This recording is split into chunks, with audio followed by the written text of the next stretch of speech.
Hello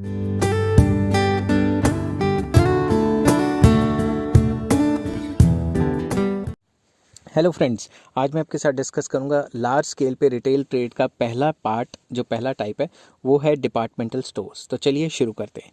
it is a large retail showroom having a number of departments under one roof and each department specialising in one line of product.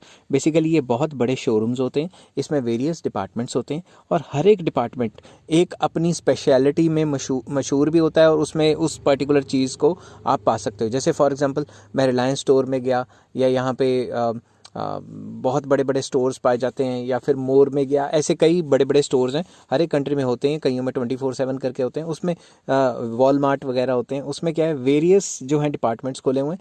उन departments के अंदर speciality है। जैसे crockery का एक जगह है सामान, और क्रॉकरी का डिपार्टमेंट अलग है, कन्फेक्शनरी का अलग है, ब्यूटी प्रोडक्ट्स का अलग है, इलेक्ट्रॉनिक का अलग है। तो इस टाइप से वो अंडर वन रूफ सारा काम करते हैं।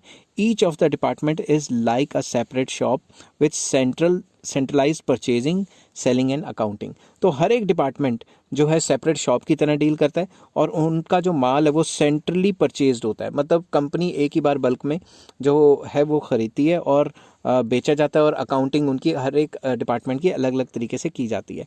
Administrative activities of the departmental stores are manage by general manager. तो ये जो पूरा का पूरा जो स्टोर है उसको कौन चलाता है? एक जनरल मैनेजर होता है, पर्सन जो डिपार्टमेंट की रेख देख करता है, मतलब पूरे के पूरे डिपार्टमेंटल स्टोर की रेख देख करता है, वो चलाता है।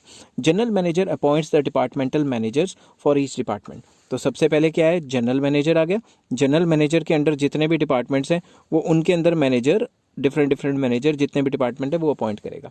समझ के बात। नेक्स्ट आ जाता है फीचर्स। क्या है इसके फीचर्स? मतलब खासियत या करेक्टरिस्टिक्स। ठीक है, क्या है इसकी? पहला, large size. Departmental stores is a large retail showroom requiring a large capital investment. तो ये सबसे इंपॉर्टेंट है कि भाई ये बहुत बड़ा शोरूम होता है, बहुत बड़ा जगह भी चाहिए, पैसा भी चाहिए, और इतना सामान खरीद के अपनी दुकान पे रखना है तो फिर पैसा भी तो चाहिए ना। Wide range.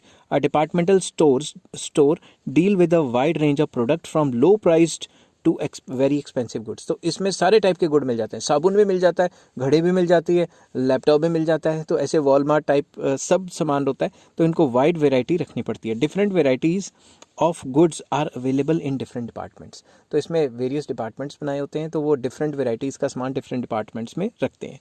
नेक्स्ट आ जाता है departmentally organised. The store is departmentally organised, क्योंकि हर एक इस टाइप के स्टोर में वेरियस डिपार्टमेंट्स होते हैं। तो हर एक डिपार्टमेंट का जो हेड है वो अपने डिपार्टमेंट की पूरा रेख देख करता है। Goods offered for sale and classified, and each department specialises in one line of product. जो भी गुड्स हैं जो ऑफर किए जाते हैं सेल के लिए, वो अलग अलग डिपार्टमेंट में रखे जाते हैं। अब जैसे इलेक्ट्रॉनिक्स का डिपार्टमेंट, वहाँ वॉशिंग मशीन भी मिल रही है। कपड़ों का डिपार्टमेंट अलग है, वहाँ कपड़े स्वेटर पड़े हुए हैं। तो हर एक लाइन ऑफ प्रोडक्ट का एक पर्टिकुलर डिपार्टमेंट होगा, और डिपार्टमेंट के जरिए ही उसको कंट्रोल किया जाएगा। नेक्स्ट आ जाता है central purchases. Purchases of all the departments are made centrally. मतलब सेंट्रल परचेज करना मतलब एक जो मैनेजिंग कमेटी होगी वो डायरेक्टली कंपनी से परचेज किया करेगी सामान।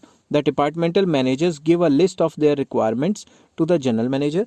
वो जो डिपार्टमेंटल मैनेजर हैं अपनी लिस्ट दे देंगे कि हमारे डिपार्टमेंट में ये चीज़ें ख़त्म हो गई हैं, मंगवा लो। तो मैनेजर क्या करेगा, वो परचेज़ कर लेगा डिपार्टमेंट्स के लिए। तो जनरल मैनेजर जो है वो एक ही बार ऑर्डर देगा, डिफरेंट मैन्युफैक्चरर्स से वो सामान ले आएगा।